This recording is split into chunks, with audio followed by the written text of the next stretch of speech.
Hello guys, कैसे हैं आप लोग। मैं nine star classes YouTube channel में आज का ये वीडियो धमाकेदार होने वाला है, इसलिए कि आज हम आप लोगों को बताएंगे आज आंसर की जो आपका हिंदी पेपर यानी राष्ट्रभाषा 206 पेपर कोड हुआ था। आज इसका हम आंसर की बताने वाले हैं, तो आप लोग ध्यान से देखिएगा आप लोग का कितना मार्क्स आ रहा है हिंदी पेपर में। टोटल ऑब्जेक्टिव क्वेश्चंस यानी 100 क्वेश्चंस का हम आंसर की बताने के लिए जा रहे हैं। तो आप लोग अगर हमारे इस चैनल में नए हैं तो फटाफट सब्सक्राइब करके अपने साथियों को शेयर कर दीजिए ताकि वो भी अपना आंसर मिला लेंगे। तो चलिए हम शुरू करते हैं फटाफट क्वेश्चन नंबर 1 से। और ये है आपका सेट आई। देख लीजिए, आपका कोई भी सेट अगर है, आप किसी भी सेट का एग्ज़ाम अगर दिए हैं तो आप उससे मिला सकते हैं, लेकिन यहाँ हम सेट आई बताएंगे आपको। और इससे जो भी अगर सेट आई का एग्ज़ाम में अगर पढ़ा है पेपर तो उसको आसानी होगी, लेकिन आपका सेट कोई भी है तो आप मिला सकते हैं, कोई इसमें दिक्कत नहीं है। तो चलिए फटाफट आप देखिए, इससे पता चल जाएगा कि आपका आंसर क्या सही है और आपने क्या मारे हैं।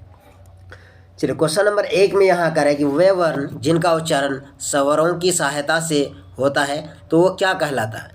तो वो कहलाता है व्यंजन वर्ण। ऑप्शन नंबर डी इसका बिल्कुल राइट आंसर है।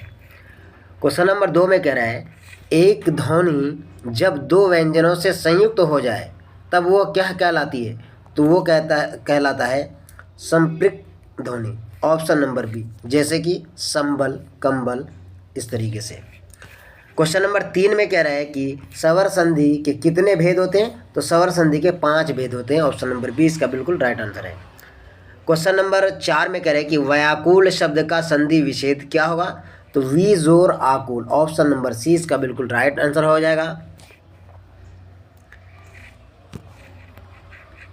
क्वेश्चन नंबर 5 में कह रहा है अनुनासिक की ध्वनि प्रकट करने के लिए लिपि चिन्ह के ऊपर क्या लगाया जाता है। तो उसके ऊपर चंद्र बिंदु लगाया था। ऑप्शन नंबर बी इसका बिल्कुल राइट आंसर है।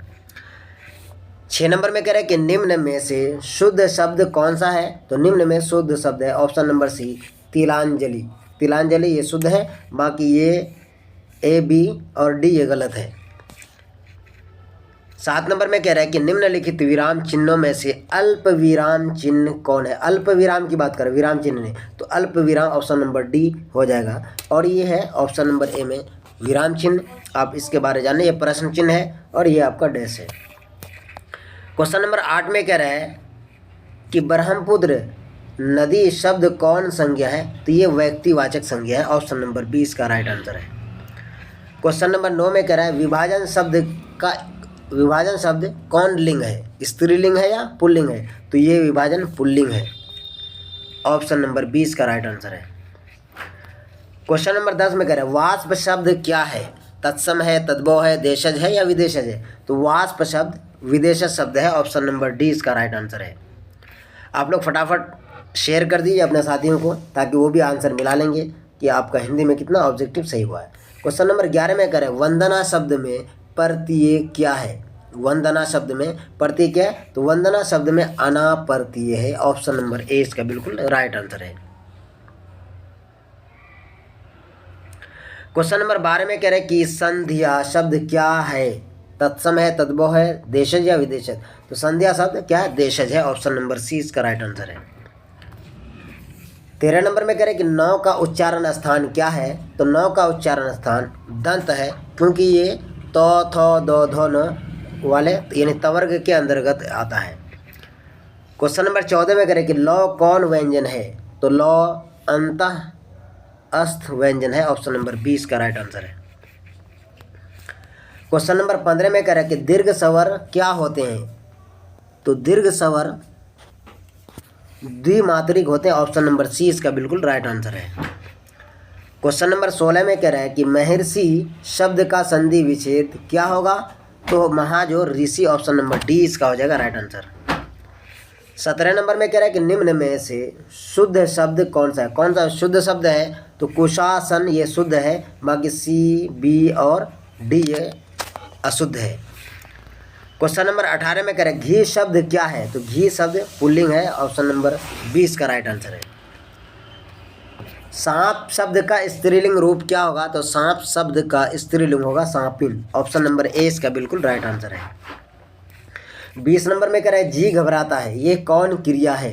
तो जी घबराता है ये अकर्मक क्रिया है। ऑप्शन नंबर 20 का राइट, इसलिए कि ये नहीं पता था किसका जी घबराता है। क्वेश्चन नंबर 21 में कह रहा है सुदामा की दीन दशा देखकर कौन रोए? तो श्री कृष्ण रो रहे थे, उसी ने उसका घर वगैरह बना दिया था। 22 नंबर में कह रहा है कि जाड़े की रात में पहाड़ पर कौन रो रहा था? तो जाड़े की रात में पहाड़ पर कौन रो रहा था? तो एक हिरण का बच्चा रो रहा था। ऑप्शन नंबर सी इसका राइट आंसर है। क्वेश्चन नंबर 23 में कह रहा है किसकी तलवारों की वार देखकर मराठे पुलकित होते थे? तो वो थी रानी लक्ष्मीबाई। ऑप्शन नंबर सी इसका राइट आंसर है। 24 नंबर में कह रहा है पीपल के पेड़ पर कौन चह चह गाती रहती थी? तो वो बुलबुल गाती रहती थी। ऑप्शन नंबर 20 का राइट आंसर है। क्वेश्चन नंबर 25 में कह रहा है कि कौन कवि निर्मोही रहने के लिए कहते हैं? तो वो है ऑप्शन नंबर ए, यानी कबीर दास कहते हैं कि निर्मोही रहा करो। क्वेश्चन नंबर 26 में कह रहा है कि मेरे अल्लाह बुराई से बचाना, मुझको ये प्रार्थना कौन कर रहा है? तो ये बच्चे कर रहा है जो अल्लामा इकबाल का है। नहीं। क्वेश्चन नंबर 27 में करें कि सरय शब्द का अर्थ क्या है? तो यहाँ ऑप्शन के हिसाब से सरय नहीं होना चाहिए, सरय होना चाहिए, तो इसका हो जाएगा बेकार। लेकिन इसमें हमको कन्फ्यूज़न है, डाउट है, आप लोग देख लीजिएगा। अगर इसका सही अर्थ किसी को पता है तो आप ज़रूर कमेंट बॉक्स में कमेंट करेंगे कि सरय शब्द का क्या अर्थ है। मेरे अकॉर्डिंग इस ऑब्जेक्टिव के हिसाब से मेल नहीं खा रहा है, इसलिए सरय होना चाहिए, यानी सरय यानी बेकार। क्वेश्चन नंबर 28 में कह रहा है पंछी और गिलहरियों के घर कहाँ है? तो पंछी और गिलहरियों के घर पीपल के वृक्ष के कोटर में है। ऑप्शन नंबर सी इसका राइट आंसर है। क्वेश्चन नंबर 29 में कह रहा है जो गगन के फूल बातों से वृथा नहीं तोड़ते, संपदा मन से करोड़ों की नहीं जो जोड़ते। ये पंक्ति किस कविता का है? ये कर्मवीर कविता से लिया गया है। क्वेश्चन नंबर 30 में कह रहा है कि वसुधा शब्द का क्या अर्थ होता है? तो वसुधा शब्द का अर्थ होता है पृथ्वी। ऑप्शन नंबर सी इसका राइट आंसर है। क्वेश्चन नंबर 31 में करें कि तराशना शब्द का अर्थ क्या होता है? तो तराशना शब्द का अर्थ हो जाएगा आकार देना, यानी कहता ना कि एक पत्थर की भी जिंदगी संवर सकती है अगर करीने से उसको तराशा जाए। 32 नंबर में कह रहा है कि किनके पास धन अतिथि के समान अल्पावधि तक ही टिकने आता था? वो है सूर्यकांत त्रिपाठी निराला। ऑप्शन नंबर 20 का राइट आंसर है। क्वेश्चन नंबर 33 में करें कि खेमा कितने वर्ष का था? तो वो लगभग 8-9 वर्ष का बालक था, जो उसके पिताजी ने 4 भाइयों को बेच दिया था।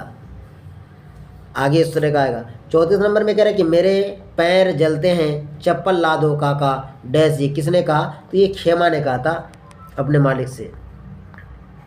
क्वेश्चन नंबर 35 में कह रहा है मतही गांव निवासी विष्णु शंकर तिवारी की बेटी का नाम क्या था? तो उसकी बेटी का नाम था सोनी। क्वेश्चन नंबर 36 में कह रहे हैं हौसले की उड़ान शीर्षक पाठ में कौन अपनी उम्र की बच्चियों से अलग हैं? तो वो है जैनब, जो एमए की पढ़ाई कर रहा था, बीच में अपना पढ़ाई छुड़वा दिया था। क्वेश्चन नंबर 37 में कह रहे हैं किसने बच्चों के भरण पोषण के दायित्व से मुक्त होने के लिए अपने 4 बेटों को बेच दिया था? तो वो था खेमा के माता पिता। ऑप्शन नंबर ए इसका बिल्कुल राइट आंसर है। 38 नंबर में कह रहे कि मानू के विवाह में किसके हाथ की बनी शीतल पाटी माँ ने दी थी? तो वो सिरचन के हाथ की बनी हुई शीतल पाटी माँ ने दी थी। क्वेश्चन नंबर 39 में कह रहे हैं थौ का उच्चारण स्थान क्या है? तो थौ का उच्चारण स्थान दंत है। ऑप्शन नंबर 20 का राइट आंसर है। 40 नंबर में कह रहा है कि जिस स्वर के उच्चारण में 3 गुना समय लगे उसे क्या कहते हैं? 3 गुना समय लगता है तो उसे हर्षऊ स्वर कहते हैं। ऑप्शन नंबर ए, जैसे हर्षऊ दुर्गऊ तो हर्षऊ। क्वेश्चन नंबर 41 में कह रहा है कि सभापति शब्द कौन समास है? तो वो तत्पुरुष समास है। ऑप्शन नंबर ए इसका बिल्कुल राइट आंसर है। जाता रहता था कौन पदबंध है? तो जाता रहता था सर्वनाम पदबंध है। ऑप्शन नंबर सी इसका बिल्कुल राइट आंसर है। क्वेश्चन नंबर 43 में कह रहा है कि मैं रोटी खाकर लेटा कि पेट में दर्द होने लगा और दर्द इतना बढ़ा कि तुरंत डॉक्टर को बुलाना पड़ा। किस वाक्य का उदाहरण है? तो ये मिश्रित वाक्य का उदाहरण है। ऑप्शन नंबर 20 का राइट आंसर है।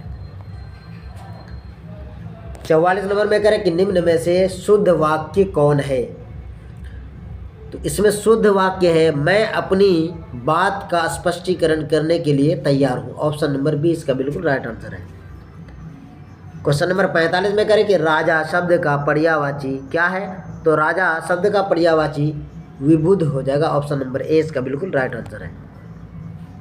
क्वेश्चन नंबर 46 में कह रहा है आकाश शब्द का विलोम शब्द क्या होगा? तो आकाश का हो जाएगा पाताल। ऑप्शन नंबर सी इसका राइट आंसर है।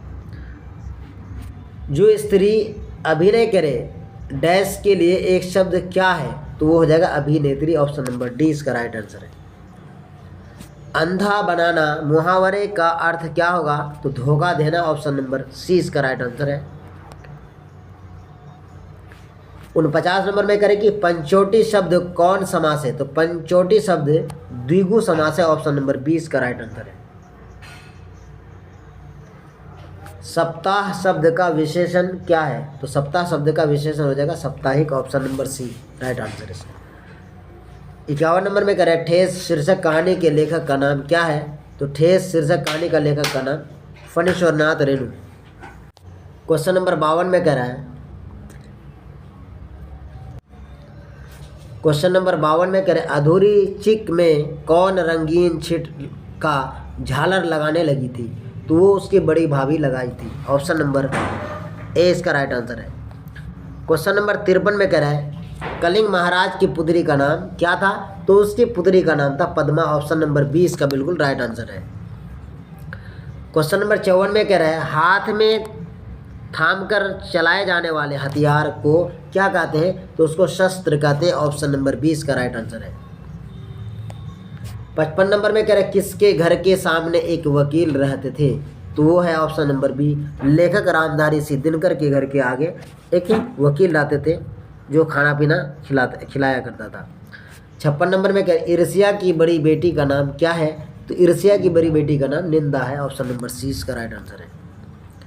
57 नंबर में कह रहा है ईर्ष्या का संबंध प्रतिद्वंदियों से होता है क्योंकि भिखमंगा करोड़पति से ईर्ष्या नहीं करता।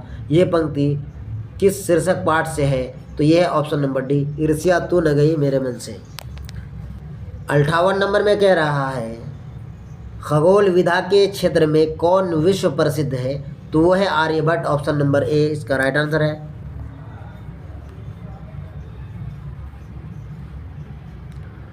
59 नंबर में कह रहा है कि विक्रमशिला विश्वविद्यालय में नवागत विद्यार्थी को कुछ समय के लिए कहाँ रहना पड़ता था? तो वो है ऑप्शन नंबर भिक्षु वर्ग में रहना पड़ता था। ऑप्शन नंबर 20 का राइट आंसर है। 60 नंबर में कह रहा है दीदी की डायरी शीर्षक पाठ में संजू किस कक्षा में पढ़ती थी? तो कक्षा 8 में पढ़ती थी। ऑप्शन नंबर डी इसका राइट आंसर है। 61 नंबर में कह रहा है ईदगाह शीर्षक कहानी में महमूद के पास कितने पैसे थे? तो उसके पास 12 पैसे थे। ऑप्शन नंबर डी इसका राइट आंसर है। 62 नंबर में कह रहा है कि बाल गोविंद भगत की पोतहू स्वभाव से कैसी थी? तो वो सुभग और सुशील थी। ऑप्शन नंबर ए इसका राइट आंसर है। कलेवा शब्द का अर्थ क्या होता है? तो कलेवा शब्द का अर्थ होता है सुबह का जलपान। ऑप्शन नंबर 20 का राइट आंसर है। 64 नंबर में कह रहा है किस लेखक को लोक मन का मर्मज कलाकार कहा गया है? तो वो है option number A Phanishwarnath Renu को। 65 नंबर में कह रहे ईदगाह शीर्षक पाठ में कौन अपनी कोठरी में बैठी रो रही थी? तो वो अमीना थी। ऑप्शन नंबर 20 का राइट आंसर है। क्वेश्चन नंबर 66 में कह रहा है बाल गोविंद भगत की प्रभातियाँ कब शुरू होती थीं? तो वो कार्तिक के महीने से। ऑप्शन नंबर सी इसका राइट आंसर है। 67 नंबर में कह रहे कि हुंडरू का जलप्रपात शीर्षक पाठ साहित्य की कौन विधा है? तो वह है यात्री वृत्तांत। 68 नंबर में कह रहा है किसने कहा है कि साध्य की पवित्रता एवं महत्ता तभी है जब उसका साधन भी महान है? तो ये महात्मा गांधी का विचार है। ऑप्शन नंबर सी इसका राइट आंसर है।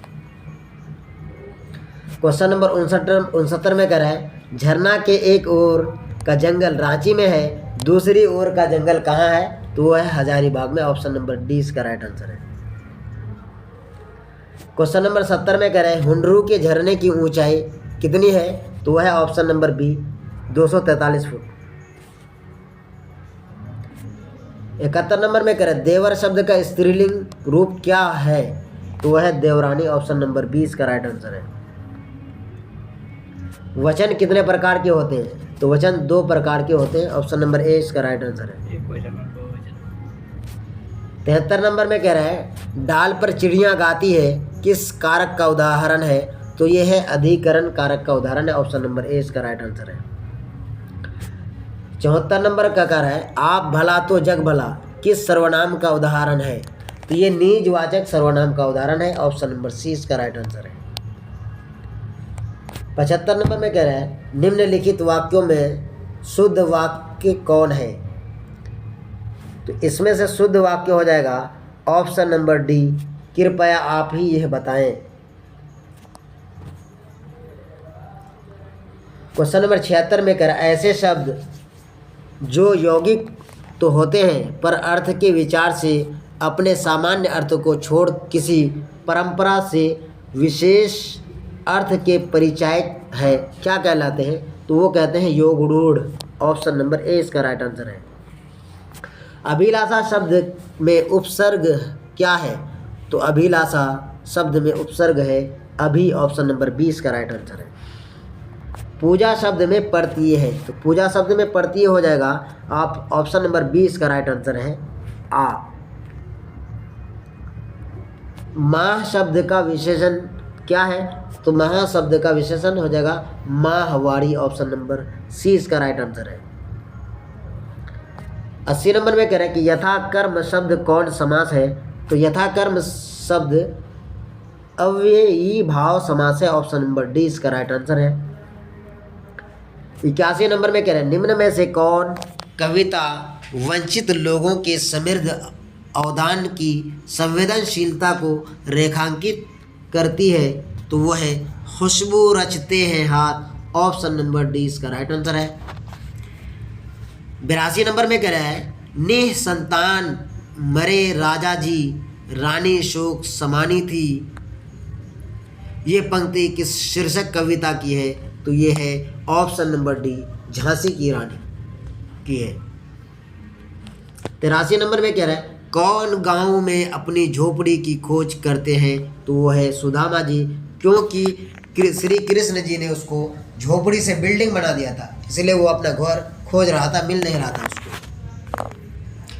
84 नंबर में कह रहा है कि बांस के वन पाइन ओक के वन रात की हवा तुझे लोरी सुना रहे हैं डर मत बेहिचक सो जा। यह पंक्ति किस शीर्षक कविता की है? तो यह है राह भटके हिरण के बच्चे की है। ऑप्शन नंबर सी इसका राइट आंसर है। 85 नंबर में कह रहा है निम्न में से कौन सी कविता मोहम्मद इकबाल की है? बिल्कुल आसान है, बच्चे की दुआ। Option number D. 86 नंबर में कह रहा है नर की अरु नल नीर की गति एक करी जोए। ये पंक्ति किस कविता की है? तो ये है बिहारी के दोहे। ऑप्शन नंबर सी से लिया गया है। 87 नंबर में कह रहा है कि कौन भगवान से निवेदन करता है कि उनका जीवन गरीबों दुखी जनों तथा असहायों की भलाई के लिए हो? तो ये है बच्चे दुआ कर रहा है कि लपके आती है दुआ बन के तमन्ना में मेरी। ये बच्चे ही कर रहे हैं, बच्चे की दुआ बच्चे लोग कर रहे हैं। कहता ना कि मेरे अल्लाह बुराई से बचाना मुझको, नेक जो राह है उसी राह पे चलाना मुझको। तो ये बच्चे ही कह रहे हैं। 88 नंबर में कह रहे हैं कि कबीर दास किस काल के निर्गुणों पासक कवि थे? तो वो है रीत काल के। ऑप्शन नंबर 20 का राइट आंसर है। 89 नंबर में कह रहे हैं निम्न में से गोपाल सिंह नेपाली की कविता कौन है? तो वो है पीपल का पेड़। क्वेश्चन नंबर 90 में कह रहा है यहीं इस गली में बनती है मुल्क की मशहूर अगरबत्तियाँ। यह पंक्ति किस शीर्षक कविता की है? तो ये खुशबू रचते हैं हाथ, इसी से लिया गया है। क्वेश्चन नंबर 91 में कह रहा है छात्र पढ़ते हैं और अध्यापक उन्हें देखते हैं। तो किस वाक्य का उदाहरण है? ये मिस्र वाक्य का उदाहरण है। साथियों, अब तक जो भी हमारे इस वीडियो को लाइक नहीं किया तो फटाफट प्लीज़ लाइक कीजिए और अपने जानने वालों को शेयर कर दीजिए ताकि वो भी अपना आंसर मिला सके। 92 नंबर में कह रहे हैं भारत के प्रधानमंत्री किस पदबंध का उदाहरण है? तो वो संज्ञा पदबंध का उदाहरण है। ऑप्शन नंबर 20 का राइट आंसर है। 93 नंबर में कह रहा है माँ बाप शब्द कौन समास है? तो माँ बाप द्वंद्व समास है। ऑप्शन नंबर सी इसका राइट आंसर है। क्वेश्चन नंबर 94 में कह रहे हैं तू आ मेरा श्रृंगार कर, तू आ मुझे हसीन कर। यह पंक्ति किस शीर्षक कविता की है? तो ये है तू जिंदा है तो जीने दे। हमने जो आखिर में 3 सेट कराया था उनमें से कम 25 नंबर पूछा है। सिर्फ आधे घंटा का वीडियो था, जो भी देखे तो उसका अच्छा मार्क्स आ गया है। चलिए 95 नंबर में कह रहा है विभिन्न प्रकार की समस्याओं और बाधाओं से कौन विचलित नहीं होते? तो वह कर्मवीर बाधाओं से विचलित नहीं होते, वो लगन से मेहनत करते हैं। कहते हैं मंजिल की जुस्तजू है तो कर जहद मुसलसल, यूं ही मुफ्त में चांद और सितारे नहीं मिलते। 96 नंबर में कह रहा है कौन अच्छे लोगों की संगति में रहने के बावजूद अपना स्वभाव बदल नहीं पाते हैं? तो वो कौन है? तो वो होगा जिसकी बुद्धि बिगड़ जाती है, वही होगा। क्वेश्चन नंबर 97 में कह रहे लब पे आती है दुआ बन के तमन्ना मेरी, जिंदगी शम्मा की सूरत हो खुदाया मेरी। ये पंक्ति किस शीर्षक कविता की है? तो ये है बच्चे की दुआ। 98 नंबर में कह रहा है मैं कहता सुरझावनहारी तू राखाइयो उरझाई रे। इस पंक्ति के रचयिता कौन है? तो इस पंक्ति के रचयिता है कबीर दास। क्वेश्चन नंबर 99 में कह रहा है कि पीपल शीर्षक कविता किससे हमारा आत्मीय परिचय कराती है? तो प्रकृति के विविध रूपों से परिचय कराती है। क्वेश्चन नंबर 100 में कह रहा है कि पावस शब्द का क्या अर्थ होता है? तो साथियों, ये आखिरी क्वेश्चन है। अब तक जो हमारे इस वीडियो को लाइक नहीं किए तो फटाफट लाइक कीजिए और हमारे इस चैनल में जो साथी नए हैं फटाफट सब्सक्राइब कर दीजिए और बेल आइकन को दबा दीजिए ताकि आपको अगला वीडियो का नोटिफिकेशन आसानी से मिलता रहेगा। और आप लोगों को जानकारी के तौर पर बता दूं कि हम इस चैनल के माध्यम से क्लास 10th के उर्दू, हिंदी और सोशल साइंस की बेहतरीन तैयारी कराते हैं और 12th क्लास का भी होम साइंस, उर्दू, हिंदी और अन्य विषयों का भी तैयारी किया जाता है। और आप लोग ज़रूर पढ़ने वाले बच्चों को शेयर करिए ताकि वो इस चैनल के माध्यम से अपना तैयारी बेहतर तरीके से कर सकते हैं। तो ये 100 नंबर का आखिरी क्वेश्चन है कि पावस शब्द का क्या अर्थ है? तो पावस शब्द का अर्थ है वर्षा। तो साथियों, यहाँ आप देख सकते हैं ये चैनल हमारा है 9 इंस्टा क्लासेस। इस तरीके से आपकी तैयारी यहाँ हो जाती है। तो आप सभी का शुक्रिया।